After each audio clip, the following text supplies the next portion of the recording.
be reading a book called More Ketchup Please, Ruby's Tomato Tale by Adam Bestwick.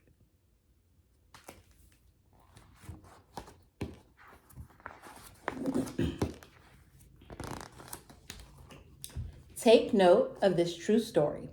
It's not made up, of course, about my sister Ruby and her love for tomato sauce.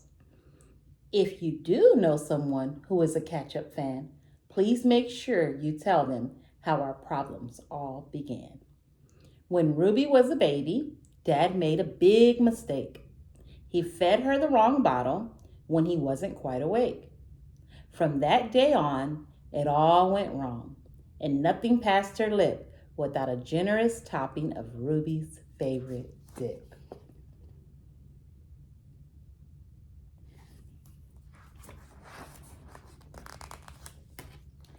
She splotched ketchup on her baby food and ketchup on her toast, ketchup on her buttered bread, and on her porridge oats. But when the bottle emptied and no more could be squeezed, Ruby screamed and yelled out loud, "I want more ketchup, please!"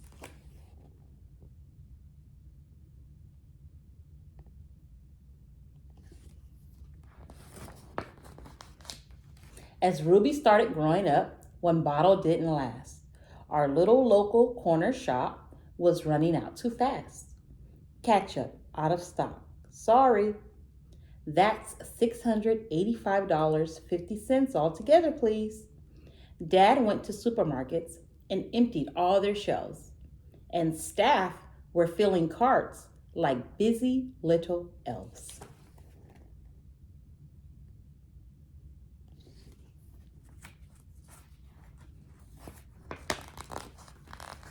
Meanwhile, at home, she glugged ketchup on her boiled egg and even in her soup.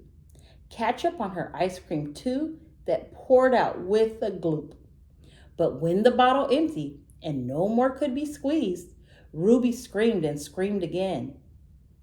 Oh no, she's going to scream. I want more ketchup, please.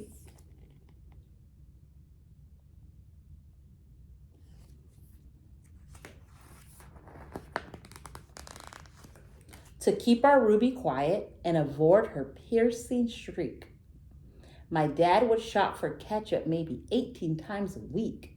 Monday, Tuesday, Wednesday, Thursday, Friday.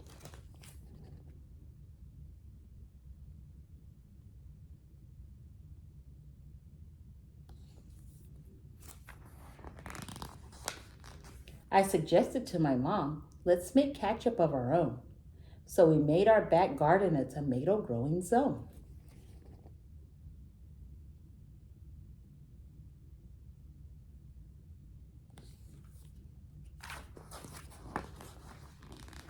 While they grew, she covered pizza and potatoes. She liked it more than mustard. And tomato sauce on all desserts, which dripped into the custard. But when the bottle emptied and no more could be squeezed, Ruby screamed with bright red cheeks, I want more ketchup, please.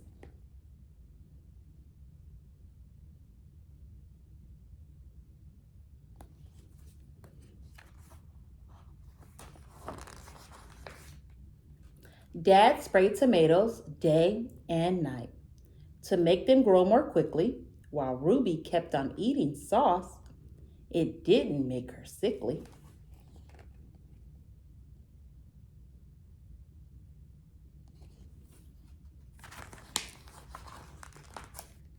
Next morning, the neighbors weren't too happy. When we stopped going to the store, we blocked our street with rows of trucks, bringing ketchup to our door.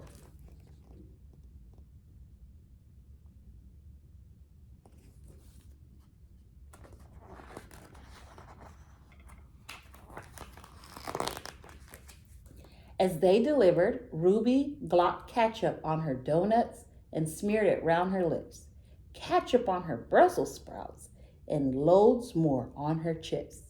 But when the bottle emptied and no more could be squeezed, Ruby screamed, There's no more sauce. I want more ketchup, please.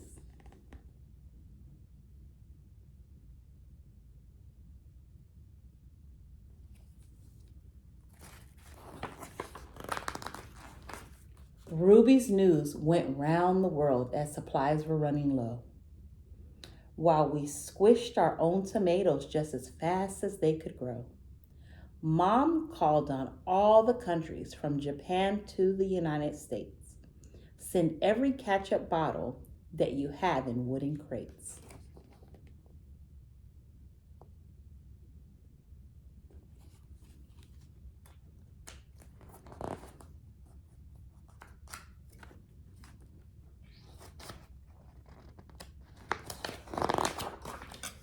While Mom phoned, she covered cookies and sweet waffles in a thick, red, gloopy lake.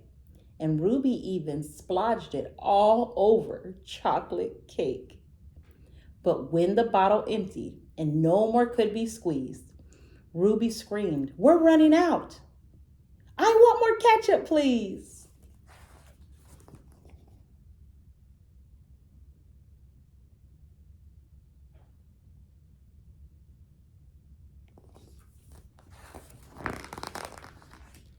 Ready, ready, as helicopters flew over to drop off their supply. The Army and the Navy were all waiting on standby. Ruby dipped her fries in sauce and had a juicy sup. But to our surprise, she quickly stopped and let out a big yuck.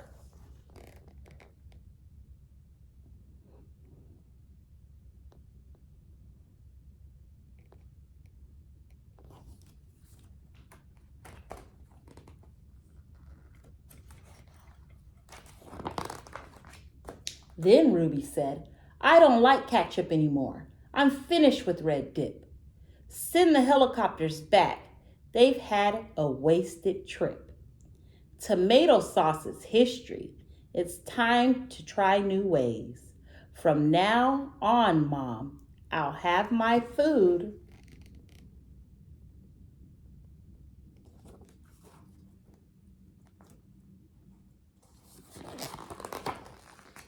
with creamy mayonnaise."